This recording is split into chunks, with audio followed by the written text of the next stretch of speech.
13 ಜನ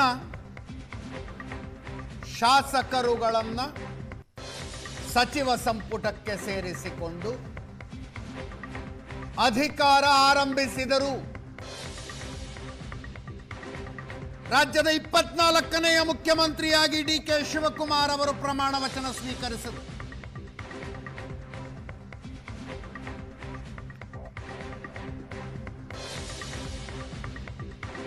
ಗಂಗಾಧರ ಅಜ್ಜನ ಹೆಸರಿನಲ್ಲಿ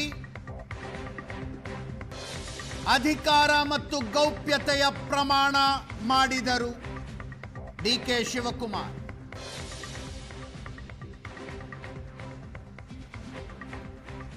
ಅವರ ಜೊತೆಗೆ doctor G. Parameshwar, Ramalinga Reddy, MB. Patil, Satish Jarkiholi, Ishwara Khandre, Priyanka Kharge, UT. Khader, Yathindra Siddaramaiah, KJ. George, Krishna Byregowda, KH. Muniyappa, Sharan Prakash Patil ಹಾಗೂ ಬೈರತಿ ಸುರೇಶ್ ಸಂಪುಟ ದರ್ಜೆಯ ಸಚಿವರಾಗಿ ಪ್ರಮಾಣ ವಚನ ಸ್ವೀಕರಿಸಿದರು.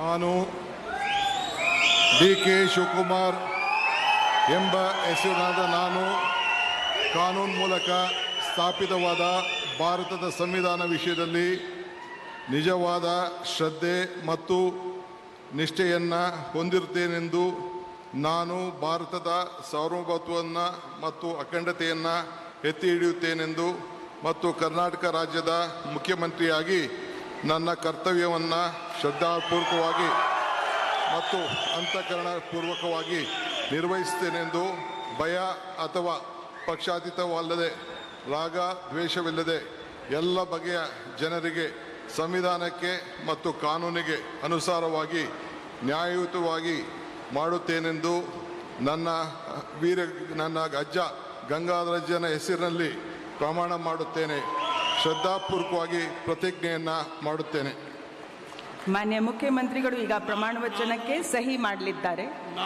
ನಾನು ಡಿ.ಕೆ. ಶಿವಕುಮಾರ್ ಎಂಬ ಹೆಸರಾದ ನಾನು ಕರ್ನಾಟಕ ರಾಜ್ಯದ ಮುಖ್ಯಮಂತ್ರಿಯಾಗಿ ನನ್ನ ಪರ್ಯಾಲೋಚನೆಗೆ ತರಲಾಗುವ ಅಥವಾ ನನಗೆ ತಿಳಿಯದೇ ಬರುವ ಯಾವುದೇ ವಿಷಯವನ್ನು ರಾಜ್ಯದ ಮುಖ್ಯಮಂತ್ರಿಯಾಗಿ ನನ್ನ ಕರ್ತವ್ಯವನ್ನು ಮುಕ್ತ ನಿರ್ವಹಣೆ ಅಗತ್ಯವಾಗುವುದೆಂದು ಸಂದರ್ಭದಲ್ಲಿ ಅಲ್ಲದೆ ಅನಾತ್ಯ ಯಾರೇ ವ್ಯಕ್ತಿಗೆ ಅಥವಾ ವ್ಯಕ್ತಿಗಳಿಗೆ ಪ್ರತ್ಯೇಕವಾಗಿ ಅಥವಾ ಪರೋಕ್ಷವಾಗಿ ತಿಳಿಸುವುದಿಲ್ಲ ಅಥವಾ ಬಹಿರಂಗಪಡಿಸುವುದಿಲ್ಲ ಎಂದು ನನ್ನ ಅಜ್ಜನ ವೀರ ಗಂಗಾಧರ ಅಜ್ಜರ ಹೆಸರಿನಲ್ಲಿ ಪ್ರಮಾಣ ಮಾಡುತ್ತೇನೆ. ಶ್ರದ್ಧಾಪೂರ್ವಕವಾಗಿ ಪ್ರತಿಜ್ಞೆಯನ್ನು ಮಾಡುತ್ತೇನೆ.